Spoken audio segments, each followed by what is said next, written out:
Hey everybody. Sunday is here, and so is episode 302 of 4 and 3 Sports Talk.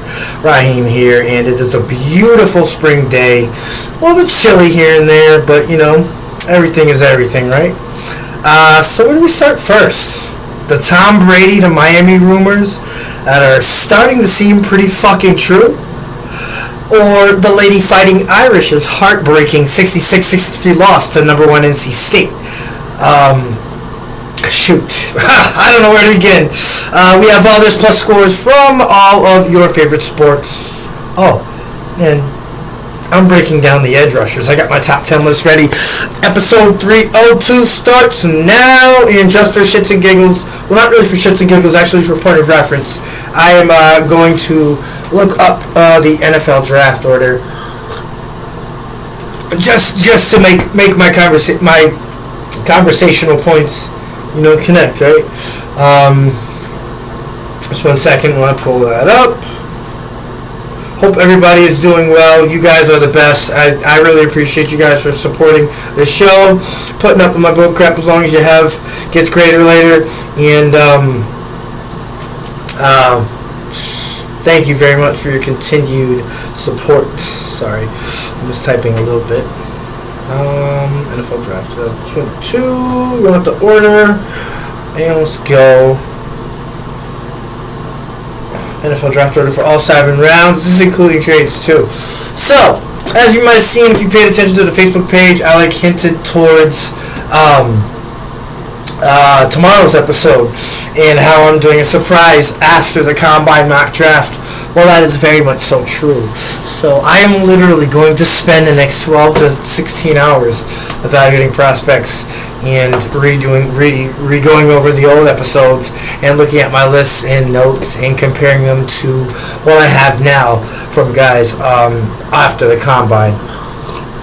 Excuse me. So I just wanted to pull this up, and there we go. We'll be getting into that soon.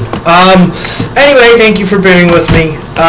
We will start with the news, and the UConn Lady Huskies beat the Indiana Hoosiers 75-58 and are headed to the Elite Eight.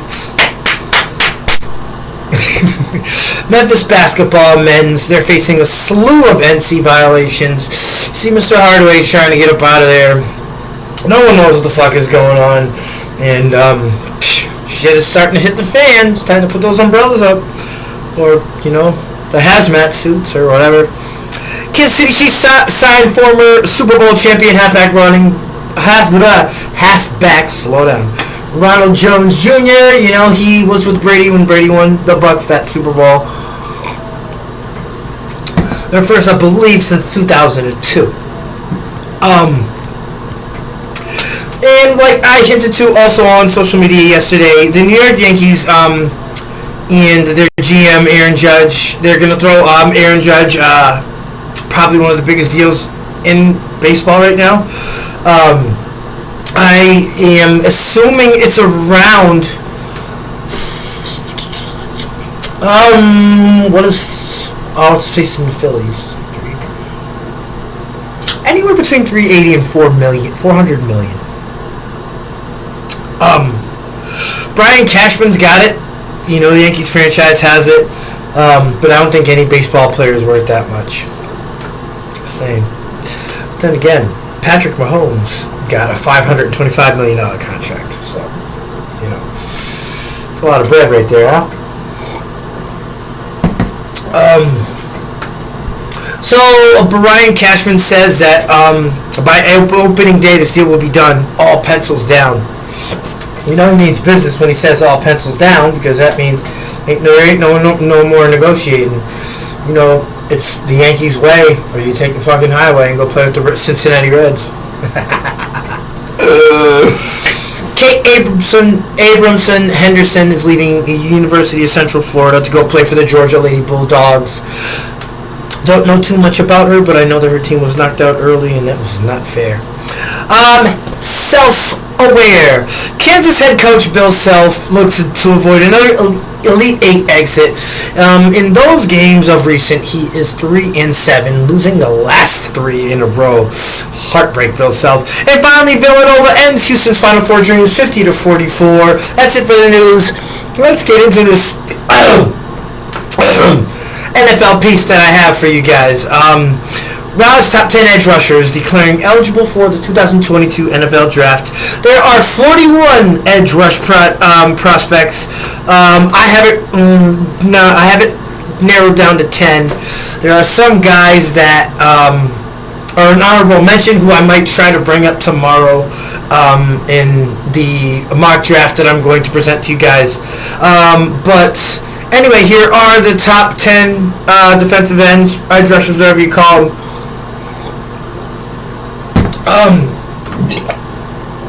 Now, the other thing that I haven't done here is been to these games to see these guys play. I've watched them on TV every week. I take my notes that way.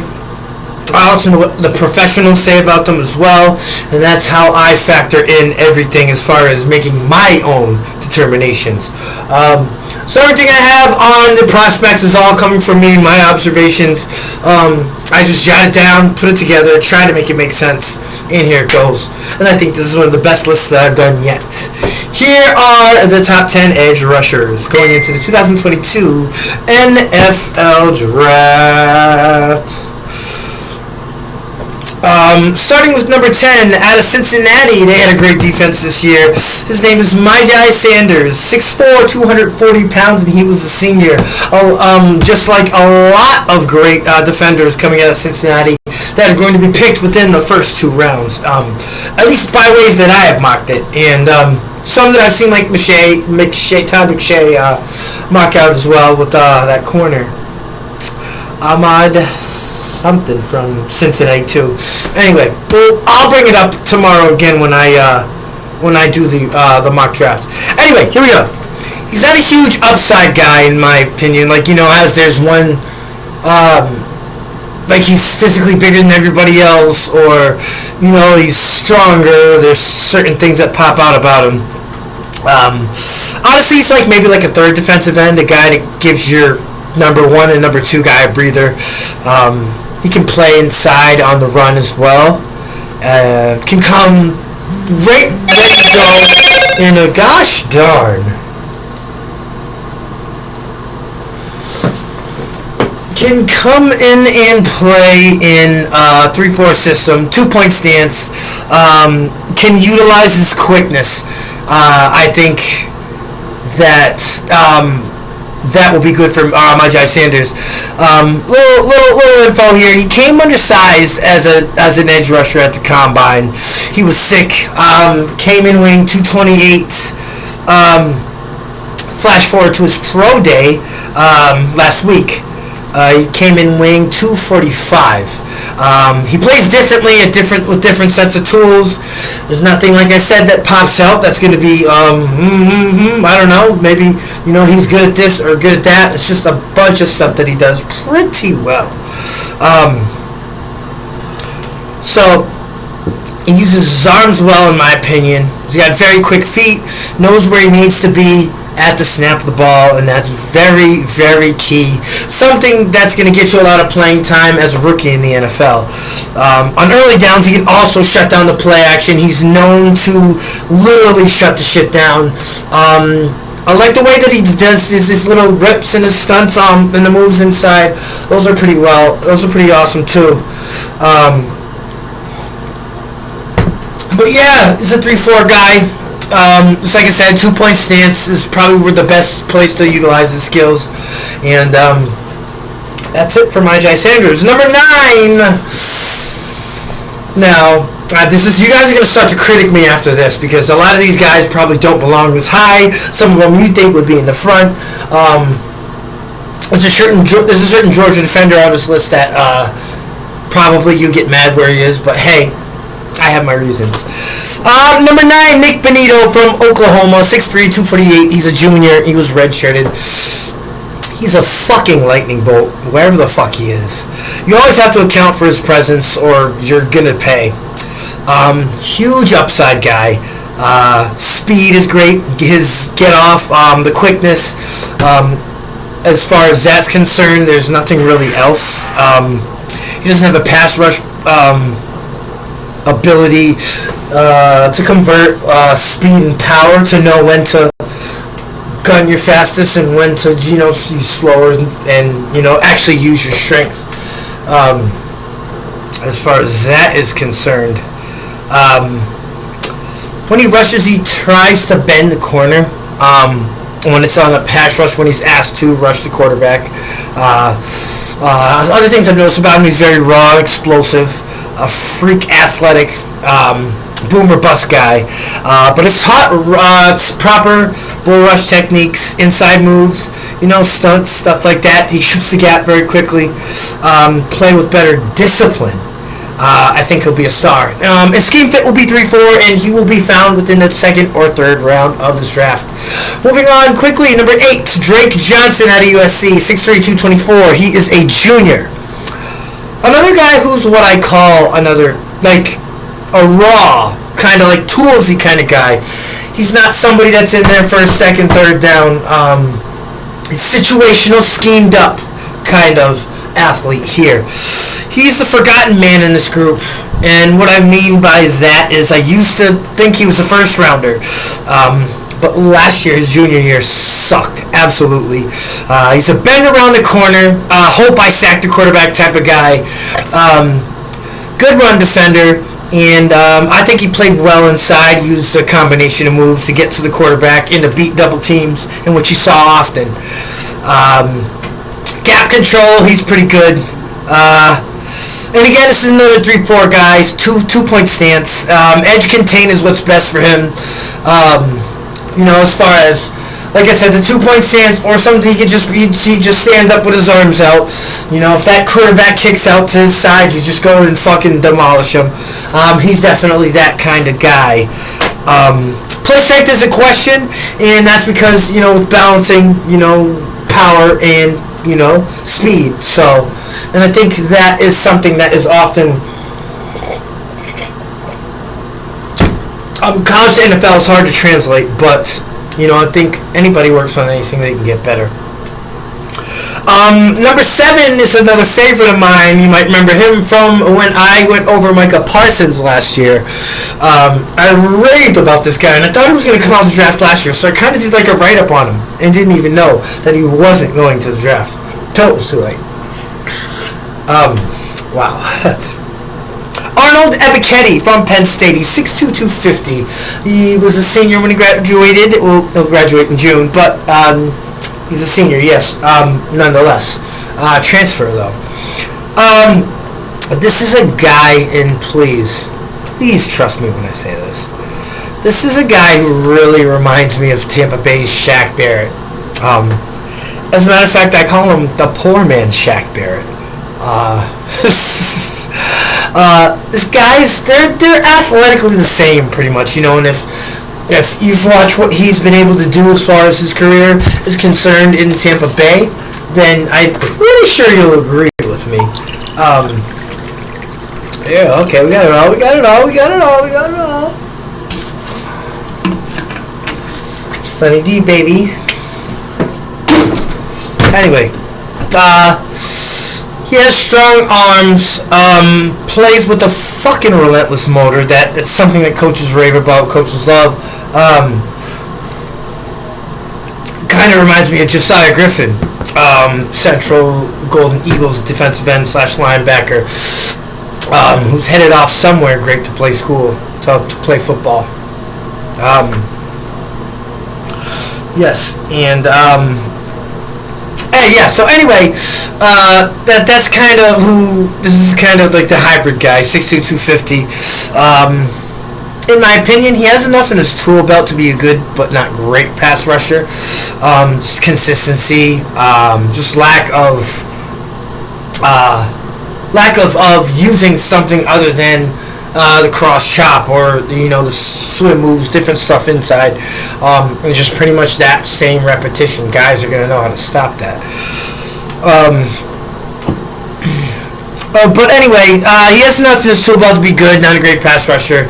He's not great, but I'm sure a guy he's somebody that you'll plug in day one. That already has a skill set to get to the quarterback early, and often in a 3-4 scheme is his best fit. He'll go in the first or second round, believe it or not, and he's this high on my list. So imagine how good this edge rush class was for this year. Now, here's where the controversy starts. Please, you can at me if you got a problem with this. Number 6-1. Travon Walker out of Georgia. He is a junior at 6'5", 272 pounds. Far from what the pros who have him higher. And here's why. It's my personal belief system. At the combine, he was a fucking monster. If he's drafted high, it's only on theoretical upside.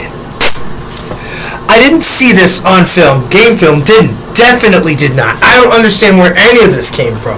It's kind of like Aaron Rodgers' passing motion in college versus how it just automatically changed in the pros, and none of us said anything about it. I like Rashawn Gary. I think Travon's just like him. Schemed up often. You know, this guy's not a 1-2-3 down cut kind of rusher. You gotta mix it up with where you put him, and that's because of his athleticism and what he can do in so many different spots. I never saw him utilize bull rushes per se. 3-cone doesn't translate to quickness in first step.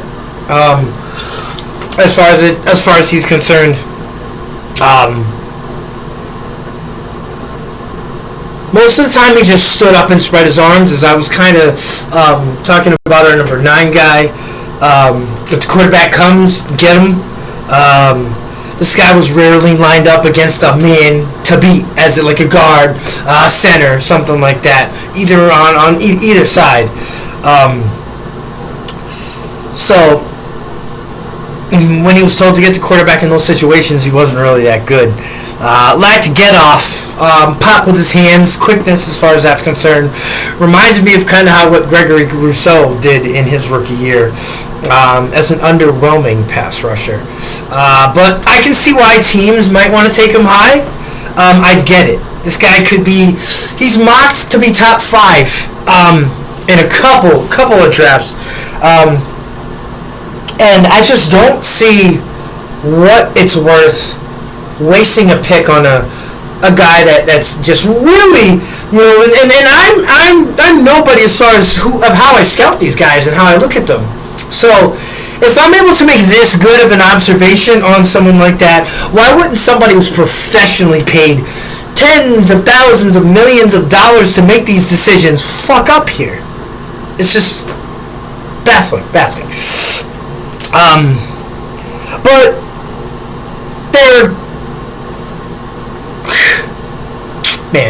But let's see. 5 through 1 is the guys in 5 through 1 are arguably better than Travon Walker. So why would you skip on that? And then, you know, maybe Arnold Ebiketie might pan out to something. Don't know if he's going to be better than Travon, but I just don't understand why you would take a guy just literally based off hype. You can expect him possibly in the first or second round, 4-3 type of rusher. This is another hype guy here. Jermaine Johnson, 6'5", 255, a senior out of Florida State, the Seminoles, baby.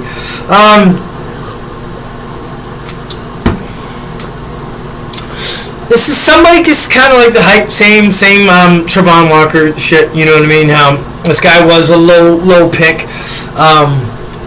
Now all of a sudden he's considered a first rounder, just because the edge rusher is a highly sought after position in the NFL.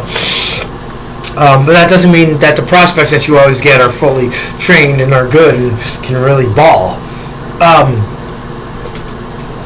At one point he was a third rounder, but the Senior Bowl was it. Bull rushes, power moves, and honestly I jumped on the hype train at some point. Shortly thereafter, when I started my initial evals for the edge rushers as soon as the Senior Bowl is over. The hype train can't keep going off the same information, though, which is like literally all I noticed it was. And now I see why he's a third or fourth rounder, honestly. Very inconsistent on tape, in my opinion. I was underwhelmed by it, to say the least. Not to be negative Nancy, dude. I want to see what we saw at the Senior Bowl at the next level consistently. Think about Shaq Lawson for the Bills. Former first-round pick, plays just alike, but Johnson is faster, plays off the ball quicker, but doesn't really bend the offensive line when he's asked to pass rush. But definitely needs to add something in that tool belt of tricks he has shown glimpses of. I think he can play in a scheme, 3-4-4-3, 3-3-5, however they do it up there with the safeties. In the first or second round, this guy's gone. Just a little bit more development for him, and I think he will be a great pro. Number four. Oh, man, this one is going to be hard.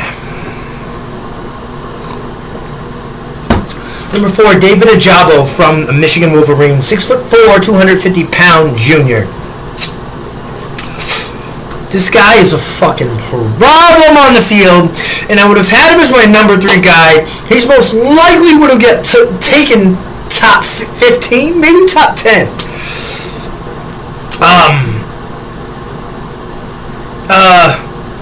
Behind guys who must not be named yet, because I'm not going to give away who my top guys are yet. He suffered an Achilles tear at his pro day just last week. Boy, oh fucking boy, does that suck. It adds elements of risk that lowers his draft projection. He's a guy that had a low floor anyway, but was still developing and adding play strength while rehabbing an Achilles. Just those are just some 2 knocks against you, like boom, boom, boom, right there. I think there's a chance, honestly, he won't be as explosive if he doesn't get it back. If he doesn't get it back at all. I don't know, but insane athleticism that you haven't even heard of. He wins with speed, and has been and a few other tools like cross, chop, rip, move. He's okay, and he's fucking your quarterback up. Not a good run defender, needs to get stronger. Can go to any scheme fit, and he will go in the first or second round, most likely the second, because that Achilles is a motherfucker, and recovering from that is even bigger of a motherfucker. Not too sure who is going to take a stab at him, but somebody will. Number 3, George Karlaftis out of Purdue. He's a big boy, 6'4", 260 pounds. He is a junior. This is the oddest guy on the list, honestly. Not a top 10 guy in any of my initial mock drafts. He's got quick feet, pop in his hands, moves him quick, gets shins blocks very fast, but not much speed to bend around the edge when he's asked to pass rush and spread out. This guy's, you're going to see him play the meat of his ball inside, which is where I think he would shine, honestly. He can stunt and spin around you as well.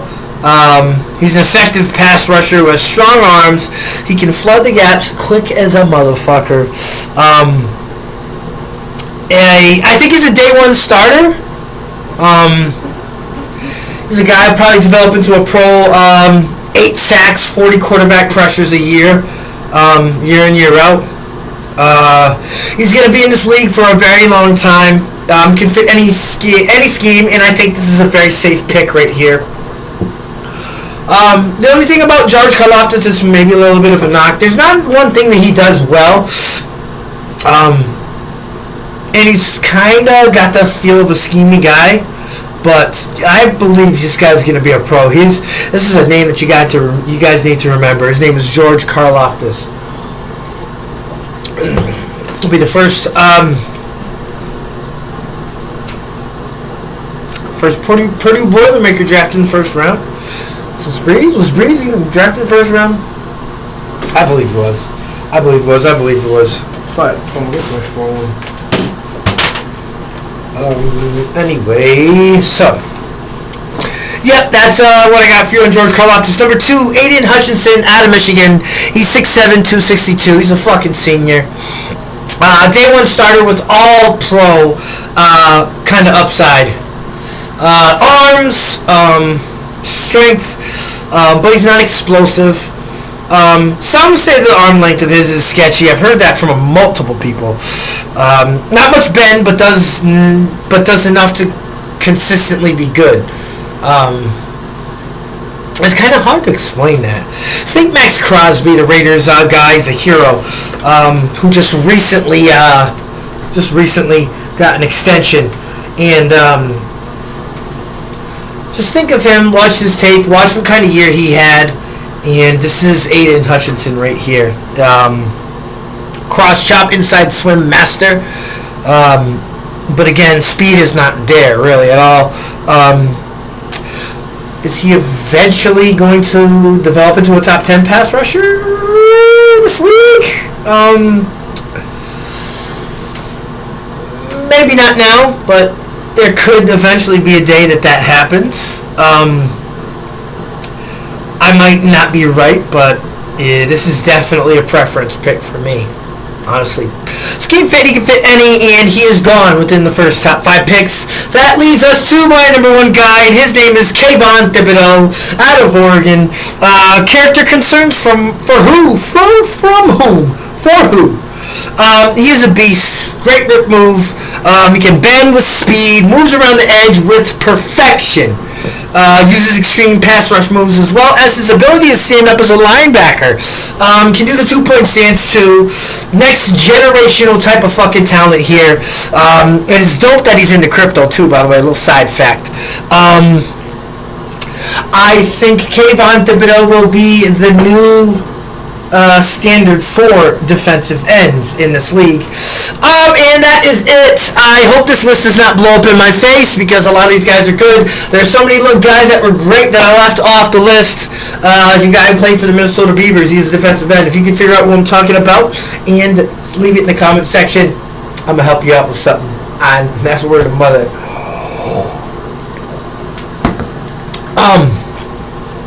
Moving on to college basketball on the men's side. Villanova beats Houston 50-44, and Duke takes care of Arkansas 78-69. Coach K does it fucking again. College basketball on the women's side, NC State over Notre Dame, as we talked about in the beginning, 66-63. UConn over Indiana, also as we talked about at the beginning, 75-58, and Louisville over Tennessee, 76-64. Michigan did end up beating South Dakota State 52-49, and that's the end of the scores. Keeping the basketball theme going into the NBA, it was a big night. San Antonio over the Pelicans 107-103. Sacramento over Orlando in overtime 114-110. Toronto beats the shit out of them 131-91. Chicago over Cleveland 98-94. Lost pesos on that. Brooklyn over Miami 110-95. Memphis over Milwaukee 127-102. Denver beats OKC 113-107, and Houston over Portland 115-98. That's it for basketball. Now on to hockey. Boston over the Islanders 6-3. Tampa Bay beats Detroit in overtime 2-1. Vancouver over Dallas 4-1. Calgary over St. Louis 7-2. Carolina over St. Louis 7-2. Calgary over Edmonton 9-5, and San Jose over Anaheim 4-1. Moving on to Major League Baseball.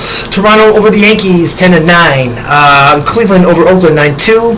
Seattle and Milwaukee tie at 7. Dodgers over Kansas City 10-5. And that's it for episode 302 of 413 Sports Talk. I am Raheem Escalay. You are the guest and supporter that is watching the show. On YouTube, we have 47 subscribers, and we are trying to build that number up as well. And also on Facebook, we want to continue to grow the show and show the world that Western Mass is the place to be as far as sports is concerned. Tell your friends on Facebook that 413 Sports Talk is the best show, and let them know about what we're doing here as far as supporting in our continued non-wavering, never-ending support of the student athletes. Love you all. Wishing you nothing but health, wealth, and success. 303 is tomorrow, and so is one of my latest mock drafts. I will see you all then. Have a great day.